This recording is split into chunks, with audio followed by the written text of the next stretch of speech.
దేవునిపై భక్తి విశ్వాసాలకు ఒక ప్రతీక, ప్రేమానురాగాలకు అతీతంగా కన్నబిడ్డను దేవునికి ప్రతిష్ఠించుకున్న ఘనత, ప్రార్థన జీవితంలో గెలుపొందిన స్త్రీ హన్నా. ఎఫ్రాయిములు నివసించే ప్రాంతంలో రామతయి సోఫిమ్ అనే పట్టణపు వాడు ఒకడుండెను. అతని పేరు ఎల్కానా. అతనికి 2 భార్యలు. వారిలో ఒకరి పేరు హన్నా, మరొకరి పేరు పెనిన్నా. పెనిన్నాకు పిల్లలు కలిగిరి గాని హన్నాకు పిల్లలు కలగలేదు.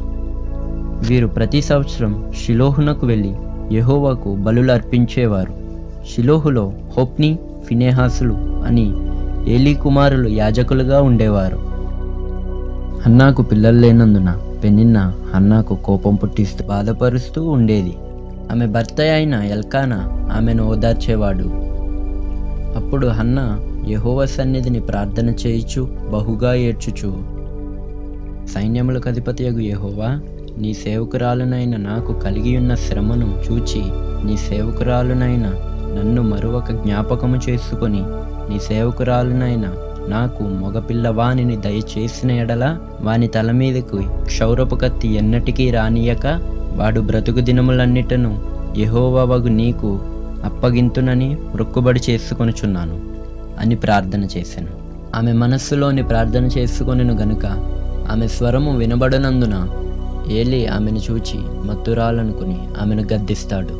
అప్పుడు హన్నా యాజకుడి యొద్ద నిలిచి, అది కాదు నా ఏలినవాడా, నేను మనోదుఃఖము గలదాననై ఉన్నాను. నేను ద్రాక్షారసమునైనను మద్యమునైనను పానము చేయలేదు గాని నా ఆత్మను యెహోవా సన్నిధిని కుమ్మరించుకొనుచున్నాను. అందుకు ఆ దైవజనుడు, నీవు చేసుకొనిన మనవి యెహోవా నీకు దయచేయునుగాక, క్షేమముగా వెళ్ళుము అని చెప్పాను. తరువాత హన్నా తన ఇంటికి వెళ్ళిపోతుంది.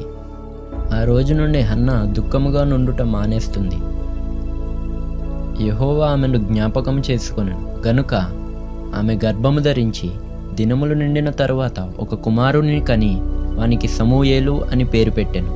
ఎల్కానా మరలా షిలోహు మందిరమునకు వెళ్ళడానికి హన్నాను అడగగా, హన్నా, నేను రాను, ఈ బిడ్డను మందిరము నుండి వెనుకకు తీసుకురాక అక్కడనే నుండునట్లు వీనికి పాలు మాన్పించి అక్కడనే విడిచిపెట్టి వస్తాను అని చెప్తుంది.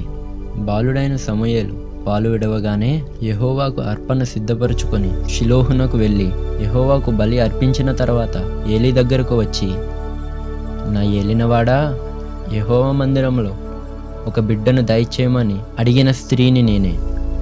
యెహోవా నాకు మగపిల్లవానిని దయచేసెను కాబట్టి నేను ఆ బిడ్డను యెహోవాకు ప్రతిష్ఠించుచున్నాను. తాను బ్రతుకు దినములన్నిటను యెహోవాకు ప్రతిష్ఠితుడని చెప్పెను. అప్పుడు ఆ చిన్నవాడు అక్కడనే యెహోవాకు మ్రొక్కుతాడు.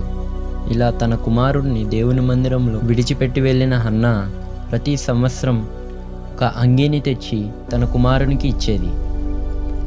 తరువాత హన్నాకు 5 కుమారులు కలుగుతారు. ఈ సందర్భాలన్నీ మీరు పరిశుద్ధ గ్రంథమైన బైబిల్ నుండి 1 సమూయేలు 1 అధ్యాయంలో మీరు ఇంకా స్పష్టంగా గమనించవచ్చు. మనం కూడా మన జీవితంలో దాగి ఉన్న బాధల్ని, దుఃఖాలని దేవుని సన్నిధిలో కుమ్మరించాలి. ఏదైనా ప్రార్థనలో పోరాడి పొందుకోవాలి. మీ ఆత్మీయులకు, సన్నిహితులకు ఈ వీడియోని షేర్ చేయండి.